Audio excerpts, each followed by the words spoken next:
Again, everybody, a joy to be with you, a joy to be at this beautiful place and to hear that stunning choir. Lovely too to greet everyone joining us by live stream. You know, recently in connection with an intellectual project of mine, I've been reading a lot of the writings of Dietrich von Hildebrand.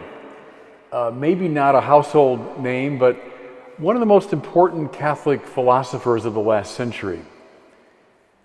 Very influential on both John Paul II and Benedict XVI, von Hildebrand was in the 1930s identified by the Nazis themselves as their number one enemy. Pretty high praise, that. He developed a number of path-breaking ideas in the field of especially moral philosophy. Pay attention sometime to his distinction between the merely subjectively satisfying and the objectively valuable, foundational for ethics. But what's been striking me recently, and especially in light of our feast today, von Hildebrand was one of the great philosophers of the heart. He felt that in our tradition of philosophical anthropology, we put a great deal of stress on the intellect and on the will, these two great spiritual powers. If we think about the feelings or about affect or the heart, he said, we tend to think of them rather negatively. These emotions that get in the way of correct thinking, or they get in the way of correct choosing and behavior.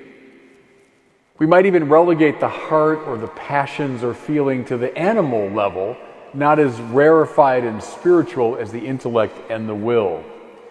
You know, one observation von Hildebrand makes I find fascinating is, how can we read the heart from the standpoint of its corruption? So sure, sometimes our emotions can blind our intellect or they can distort the will, but the mind has no distortions. You know, the history of Western philosophy, let's face it, is to a large extent the story of bad ideas. Or look at human history. Hegel referred to it as the slaughter bench of history, meaning it's the story of a lot of awfully bad choices, bad use of the will. So how can we see the heart always from the standpoint of its corruption or negativity? Von Hildebrand says the heart is the seat or center of one's affective life. And as such, it's the source of what he calls a value response. A value response. In the presence of great values, our minds are awakened, to be sure. Our minds understand them. They seek patterns of meaning. In the presence of great values, our wills are awakened. We desire these things, sure. But also in the presence of great value, the heart is awakened. I mean, just think of this place where I'm standing now. I mean, my mind can take it in. There's so much here that beguiles the mind, all these harmonies and patterns and so on. My will can appreciate it as something good, something to be desired. But see, it's my heart that sings when I come into a place like this. Or think of something, a great negative value. Think of the Holocaust. I mean, our minds, our wills can engage that awful reality, but it's our heart that causes us to weep as we meditate upon the Holocaust. In other words, the heart is a way, von Hildebrand argues, of engaging reality in a very profound way. In fact, he goes so far as to say, if you're seeking the real center of a person, don't look to the mind or the will. And he's not denigrating them for a second. He fully appreciates them. But you're looking for the real center of a person, look to the heart. And of course, isn't that reflected in our ordinary experience and parlance? You know, we might engage someone with a rational argument and feel that we've won them over. Or maybe we've convinced them to follow a certain pattern of behavior. But we tend to say, I really got to him. I really got to her. when I get to the level of the heart. This deep center of the affective life, where we respond to value in a very profound way. That's the heart. Isn't it interesting now, as we reflect on this feast? Though the church certainly reverences the mind of Christ, think of St. Paul telling the Philippians, may that same mind be in you that was in Christ Jesus. Christ is the Logos, of course, who appeals to the mind profoundly.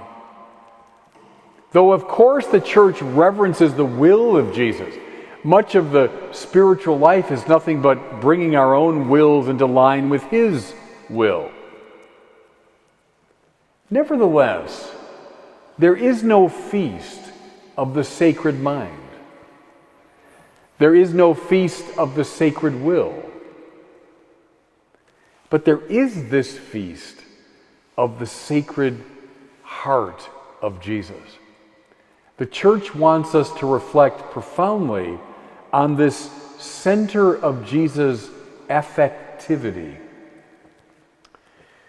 You know, years ago when I was a philosophy student and I came across the writings of Immanuel Kant on religion for the first time, and I found Kant's description of Jesus, I remember even then I just had to laugh because Kant was clearly projecting his own rather austere personality when he said Jesus is the archetype of the person perfectly pleasing to God.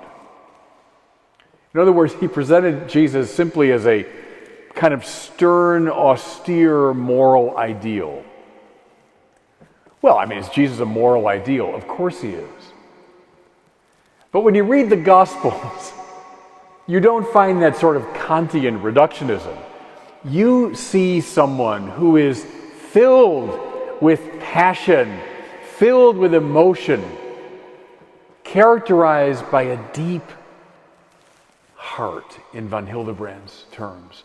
The sacred heart of Jesus is on full display in the Gospels. I'll just give you a few examples. They're all over the place. Think of the parables of Jesus, when he often is just painting a portrait of himself. The prodigal son or the good Samaritan. Think of the father of the prodigal son who throws caution and respectability to the winds, and he goes running down the hill to embrace his lost son. The Good Samaritan, also a portrait of Jesus, whose heart is moved with compassion when he sees the suffering man. That's the heart of Jesus on display. Von Hildebrand, for example, loves this story of the wedding feast at Cana. So in the Gospel of John, the first of Jesus' signs is not the raising of the dead, it's not the curing of someone sick, it's not the forgiveness of sins. But the first of his signs is producing 180 gallons of wine for a wedding celebration. Joy, exuberance, wine that lifts up the heart. The joyfulness of God is on display there. Or think of that marvelous scene of Jesus at the home of Simon the Pharisee. And in comes the woman who, in her sense of being forgiven, is so overwhelmed that she pours out perfume on the feet of Jesus. Much to the chagrin and shock of the more staid bystanders. But Jesus, of course, praises her because that gesture of her heart spoke to his heart. Cor ad cor loquitur, as Newman said. How wonderful, by the way, Newman. No one in the Western tradition revered the mind more than Newman, but he doesn't say mens ad mentem loquitur. He says cor ad cor loquitur, his heart speaking to God's heart, our heart speaking to one another. Think of Jesus now over Jerusalem, weeping. I mean, it'd be easy enough, I suppose, for the austere Kantian moralist to pronounce judgment on the sins of Jerusalem. But it's the heart of Jesus that's poured out in the tears he sheds over Jerusalem. How about this when he says, probably to the shock of his listeners, "Do not think that I've come to bring peace upon the earth. I've come to bring not peace but the sword." What is that? But the heart of Jesus, now alive with anger at what sin has done to the world, expressing itself.